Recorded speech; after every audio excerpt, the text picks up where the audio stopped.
E aí, tudo certo com você? Eu sou o André Franco, o Head do MB Research, e eu tô aqui para falar para você um ativo para você ter em carteira e um ativo para você não ter.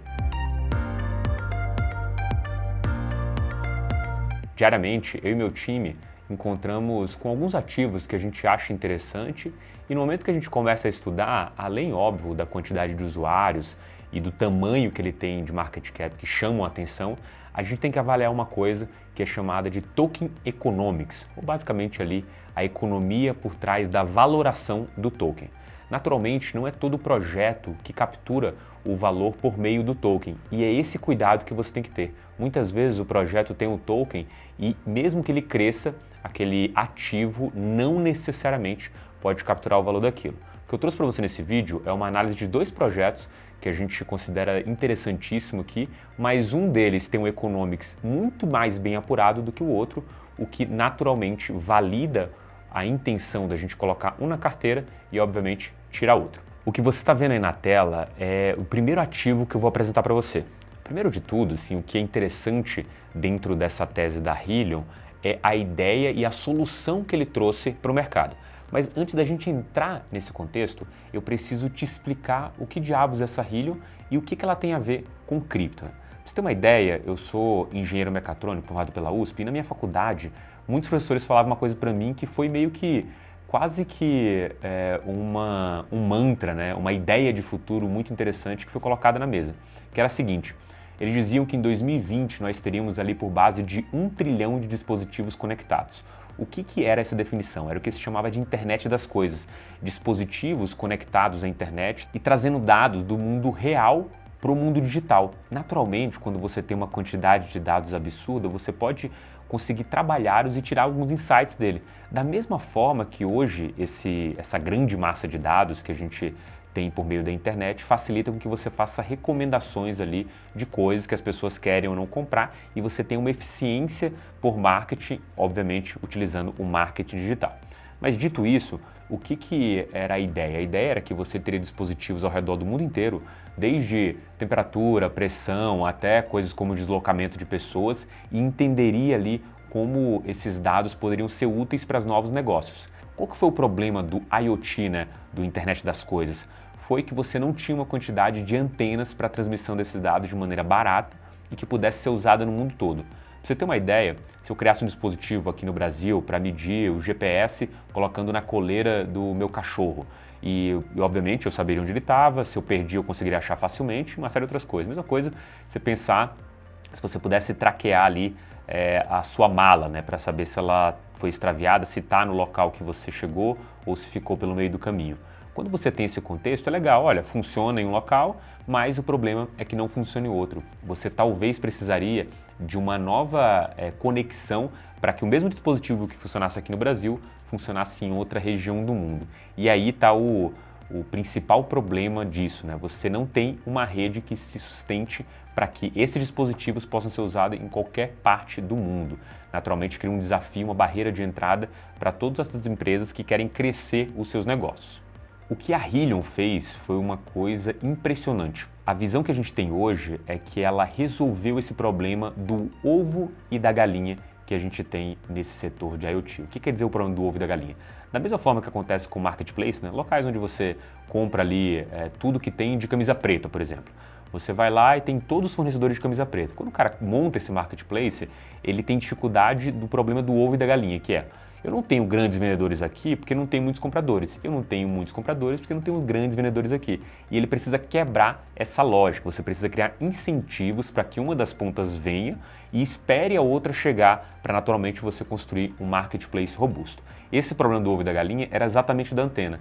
Não tem antena de IoT porque não tem bastante dispositivos conectados e usam esses dados e paguem por ele. E você também não tem a quantidade de dispositivos ali porque você não tem as antenas que estão subidas. O que a Hillion fez? Ela percebeu, olha, e se eu desse um incentivo para as pessoas subirem a antena e depois chegasse esses dispositivos conectados, depois as pessoas começassem a usar os dispositivos conectados? Foi exatamente isso que a Hillion colocou na mesa. Quando ela vem com a proposta, ela fala, olha, eu vou usar o mesmo mecanismo que aconteceu com o nosso Bitcoin, né? Imagina que o Bitcoin, quando ele surgiu, você não tinha transação dentro da rede.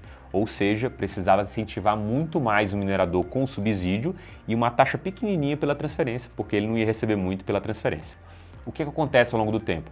A cada 4 anos você tem a quebra desse incentivo pela metade, o corte pela metade, o halving, ou a meiadinha dentro do mercado cripto, que o Bitcoin sai de 50 Bitcoins a cada bloco, né, a cada 10 minutos, para 25, para 12,5 e para 6,25 atualmente, e vai cair pela metade no ano de 2024. Nesse contexto, o que você faz? Olha, você fala para o cara, eu estou criando uma rede que eu vou te subsidiar no começo com esse ativo que eu estou incentivando da própria rede, que no caso do Bitcoin é o Bitcoin. E depois de um tempo a gente pode ter taxas de transações aqui que vão compensar e equalizar. A grande diferença aqui nesse ponto é que de fato ela equalizou. Você tem hoje um minerador em conjunto recebendo muito mais dinheiro em dólar do que recebia anteriormente. Óbvio, aqui você também leva em conta o preço do Bitcoin, que tende a subir. Então essa conta ela só fecha se o preço do Bitcoin for subindo ao longo do tempo. Normalmente a rede se adequa se o preço do Bitcoin subir ou cair. Se o preço sobe, você tem mais tendência à entrada de mineradores. Se o preço cai, você tem a tendência de saída desses mineradores aí. Perfeito? Indo aqui um pouco para o que a gente quer explorar da Helion, ela falou assim, olha galera, você se quiser montar uma anteninha na sua casa, você pode comprar desse fornecedor, que não sou eu, fornecedor homologado, aqui tem a anteninha, você bota ela na sua casa e você começa a fazer um negócio chamado prova de cobertura. Você fica online um tempo suficiente ali para você estar validando qualquer transação, qualquer dado que circule dentro dessa rede e no começo eu vou te remunerar com uma quantidade desse token aqui chamado HNT. Naturalmente, se lá na frente você tiver vários dispositivos nessa rede, esses dispositivos eles vão consumir dados e à medida que eles consumirem os dados, a gente vai queimar esse HNT que a gente te deu. E essa queima do HNT vai desbalancear a curva de oferta e demanda. Naturalmente, você vai ter uma demanda pela queima desse token e uma oferta que vai ser limitada e o preço tende a subir. Esse era o jogo que foi colocado ali pela Helion. E para você ter uma ideia, em 3 anos de operação, a Helion se tornou a maior rede de IoT do mundo. Ou seja, nenhuma empresa conseguiu fazer o que essa estrutura descentralizada conseguiu fazer no mundo. Aqui eu vou te colocar alguns números na tela que são bem interessantes quando a gente fala da Helion, né? A gente está falando de uma cobertura do mundo que é relativamente grande, né? Se você olhar no mapa aqui com cuidado, você vai ver que a Helion ela tem distribuição no mundo inteiro, né? Aqui do lado você tem a quantidade de hotspots, né? A gente está numa tendência de crescimento nos últimos 31 dias, né? E naturalmente 904 mil hotspots. Logo, logo essa rede vai chegar em 1 milhão de anteninhas aí online pelo mundo. Quando você fala aqui do preço, né, a gente está obviamente sofrendo junto com o mercado nesse preço, mas uma coisa que chama o interesse aqui da gente são esses 2 dados aqui. O primeiro deles aqui que está chamando, que é o nosso DC Spent, né? O DC Spent é o gasto com o Data Credit. O Data Credit são os dados da rede, ou seja, se eu tenho um dispositivo, vamos supor que está medindo a temperatura aí em Manhattan, estou medindo a temperatura de um lugar em Manhattan, eu preciso me conectar à rede da Helion, eu preciso transferir um dado ali que vai ser uma vez por hora, eu vou mandar o dado da temperatura que eu estou medindo ali, ou a média da temperatura na última hora. Eu mando esse dado, eu preciso ter uma circulação ali de bytes dentro da rede e eu pago por isso. Quando você olha, como que você paga por isso? A cada kilobyte ou a cada uma quantidade de dados, você vai pagar um valor ali em dólar. E esse valor ali em dólar, você é comprado por um valor fixo, o Data Credit. E o dinheiro que é comprado o Data Credit é comprado o HNT e queimado. E quando esse dinheiro ele é queimado, você faz um desbalanço dessa rede. Para você ter uma ideia, nos últimos 30 dias, a gente circulou pela rede mais ou menos 1,9 milhão de dólares para que se circulasse dados, né? Isso mostra que a rede está fazendo aquele mesmo caminho que eu falei para você do nosso Bitcoin, né? Você tem um subsídio muito forte no começo que incentiva as pessoas a subirem antenas, mas naturalmente você vai ter o Data Credit sendo usado e o preço desse ativo se valorizando com o tempo. Com isso, a gente finaliza a tese aqui da Helion. Por quê? Quando eu olho para essa visão do economics da Helion, eu vejo um negócio muito interessante, que é a captura de valor pelo crescimento da rede. O que se espera no futuro? Que você que holdou, que segurou o HNT por tempo suficiente até essa tese se confirmar, comece a se beneficiar do uso da rede. Quanto mais a gente vê esse data credit sendo usado, significa que mais dinheiro está entrando, comprando um HNT e queimando. Então, se você tem um ativo que está ficando cada vez mais escasso, a tendência dele é se valorizar com o tempo. E é isso que a gente espera, é isso que a gente chama de um token economics bem montado, apurado e que o token captura valor do crescimento da rede. Continuando, obviamente falei para você que ia falar de um ativo para você comprar, para ter em carteira, e um ativo para você não ter. E o mais interessante desse segundo ativo é que eu gosto do produto, eu acho interessantíssimo. A Brave, ela é basicamente um navegador. Um navegador como o Chrome, inclusive compatível com o Chrome.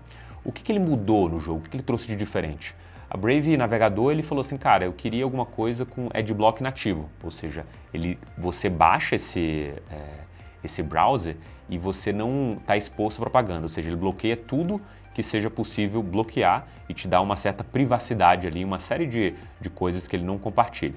Interessante para você que está vendo um avanço dessa discussão de privacidade, mas aí vem o pulo do gato.